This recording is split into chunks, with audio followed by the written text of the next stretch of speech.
اللہ نے ہر انسان کے ساتھ ایک محافظ فرشتہ پیدا کیا ہے،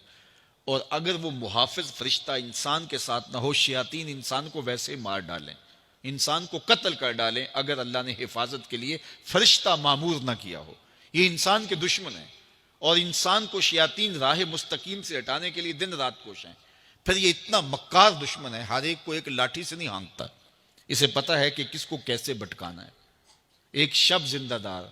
جس کو سحری کے وقت اٹھ کے آنسو بہانے کا لطف ملتا ہے، اب شیطان اس کو کہے کہ سحری کے وقت اٹھا نہ کر، تو وہ شب زندہ دار جب اس کے آنسو مسلح میں جذب ہوتے ہیں اور وہ اترتے ہوئے آنکھوں سے آنسو اتنی لذت اسے دیتے ہیں کہ دنیا ما فیہا کی لذتیں ایک طرف اور یاد خدا میں رونا ایک طرف۔ اب شیطان کسی کو کہے کہ سحری کے وقت اٹھا نہ کر، تو کوئی شیطان کی یہ بات تھوڑی مانے گا، تو شیطان اسے یہ کہتا بھی نہیں ہے، اسے کہتا ہے نہیں اٹھا کر، لیکن صبح بتا دیا کر کے میں تہجد گزار ہوں۔ اسے ریا میں مبتلا کرے گا۔ ایک شخص جس کی طبع میں فیاضی گندی ہوئی ہے، اب شیطان اس کو کہے کہ تو سخاوت نہ کیا کر، بخل کا درس دے، تو طبعاً جو سخی شخص ہے، جس کی فطرت کے اندر فیاضی ہے، تو وہ شیطان کی اس بات کو تو نہیں مانے گا۔ شیطان اسے یہ کہتا بھی نہیں کہ تو بخل کر، اسے فضول خرچی کی طرف لگا دے گا، اسے ان کاموں میں خرچ کرنے کی ترغیب دے گا جس کا اس کو اور معاشرے کو کوئی فائدہ نہیں ہوگا۔ اس لیے شیطان رخ بدلتا ہے۔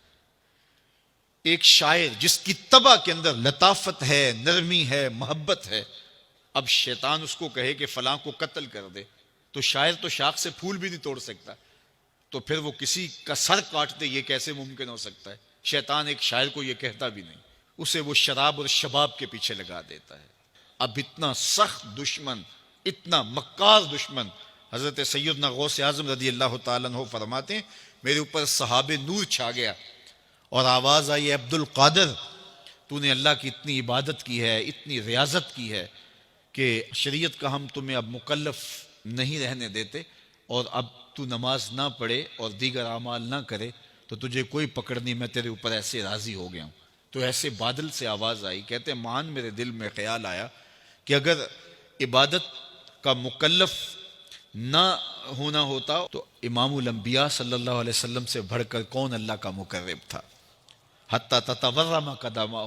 حضور جب نماز پڑھتے اور اس قدر لمبا قیام کرتے، حضور کے مبارک پاؤں سوج جاتے، لیکن ان کو تو کہا گیا وَاعْبُدْ رَبَّكَ حَتَّى يَأْتِيَكَ الْيَقِينُ، انہیں تو کہا گیا کہ آخری سانس تک اللہ کی عبادت کرنی ہے۔ تو میں کون ہوں کہ مجھے کہا جائے کہ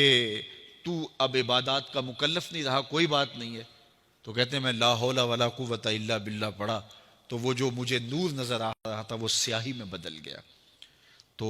وہ ابلیس تھا جو اس رنگ میں مجھے بھٹکانا چاہتا تھا، کہا عبد القادر اس مرتبے پہ پہنچے ہوئے کتنے لوگوں کو میں نے گمراہ کر دیا، تیرے علم نے تجھے بچا لیا۔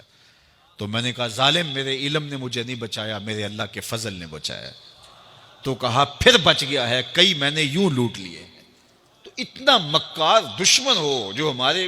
اوپر مسلط ہے اور دن رات کوشاں ہے ہماری متاع عمل لوٹنے کے لیے، متاع ایمان لوٹنے کے لیے، تو پھر مجھے بتاؤ کہ ہم کیا غافل ہو کے بیٹھیں گے؟ ایسے ناپاک وجود کا مقابلہ کوئی آسان ہے جو ہماری متاع عمل لوٹتا ہے، متاع ایمان لوٹتا ہے، ہمیں عمل کرنے نہیں دیتا، کریں تو وسواس ڈال رہا ہوتا ہے، کر لیں تو ریا میں اور تکبر میں مبتلا کر کے، عجب میں مبتلا کر کے کیا ہوا عمل بھی لوٹ لیتا ہے۔ مجھے بتاؤ یہ کوئی جو ہے وہ سوکھا کام ہے کہ ہم مقابلہ کریں؟ اب ماہ صیام میں روزے سے بھوک بھی کاٹتے ہیں اور قرآن مجید کی تلاوت اور دیگر معمولات کے لیے ہمیں تنہائی بھی میسر آتی ہے، اور اسی طرح ہمیں روزے سے جو ہے وہ اپنی زبان کو کنٹرول کرنے کا درس بھی ملتا ہے۔ تو روزہ تمہاری زبان کا محافظ بن جاتا ہے، پھر روزہ تمہاری شہوات کے کنٹرول کا ذریعہ بن جاتا ہے، اور روزہ تنہائی کی وجہ سے اختلاط سے جو خرابیاں پیدا ہوتی ہیں ان سے تمہیں بچا لیتا ہے۔ تو گویا ماہ صیام اللہ تعالیٰ کی رحمتوں کا ایک روپ ہے، اور یہ ایک مہینے کا تربیتی کورس ہے جس کے ذریعے سے ہم اپنے باطن کی صفائی کر سکتے ہیں اور اندر کی غلاستیں، اندر کے میل کچیل مٹا سکتے ہیں۔